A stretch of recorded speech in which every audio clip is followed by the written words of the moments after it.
Op 4, last stop standing.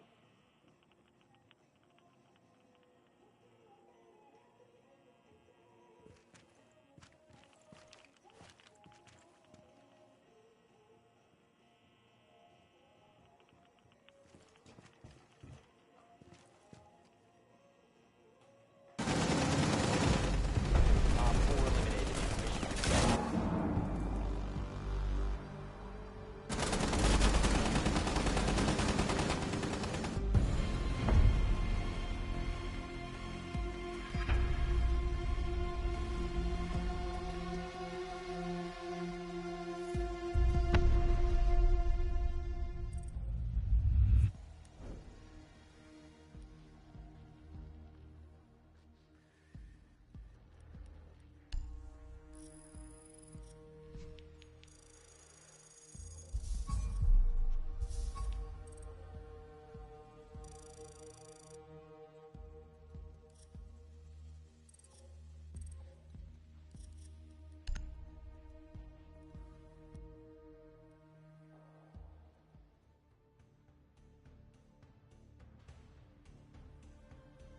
Quarterback. I think they drive through Jalen Hurts, and it doesn't matter how many bad plays he makes, he just always keeps coming back, and it makes sense when you look at his collegiate career and everything he's went through. So, yeah, I would say, I don't know, it's kind of a strength and a weakness, too. You don't want to have to keep putting yourselves in holes, because, especially against a really good team like the 49ers, odds are you're not always going to be able to come back. I mean, you were able to do it against Mahomes and Allen, which is miraculous in back-to-back weeks, but I don't think that's a recipe for success. So, yeah, it's kind of a mixed bag. It's an evil and I don't know, a good thing at the same time to know they're battle-tested, but I wish they would make it a little easier on us. I will say they've had some complete games this year. They put a complete game together against Tampa Bay, against the Rams. I would even say the Miami Dolphins. Dallas, they played pretty well for 4 quarters, but yeah, lately it's taken them a little bit to get going, and I think against the 49ers, that's going to be a huge key because they play great with a lead, and I think at times they don't play great when they're trailing. So I think both teams are going to be really fighting to get that lead early on in this football game. No doubt. I mean, it's fascinating. I was kind of saying it was a feature because they're battle-tested. And we talked about how the 49ers have been such amazing front runners, which is not a negative this season. They get a lead, and they're so good. And you have your Kyle Shanahan, you have the entire playbook to throw at teams, run and pass, and then the defense can start to spin their ears back a little bit. You make the opposing offense one-dimensional. That's been the 49ers' lifeblood. And so if that's how it plays out, I think it really plays into the 49ers' hands to get that lead early. Whoever gets the lead first is my first key to victory in this game. And the 49ers have proven this season that they're so much better playing with the lead than not. And what's fascinating is that the Eagles have proven that they can play without the lead, too. So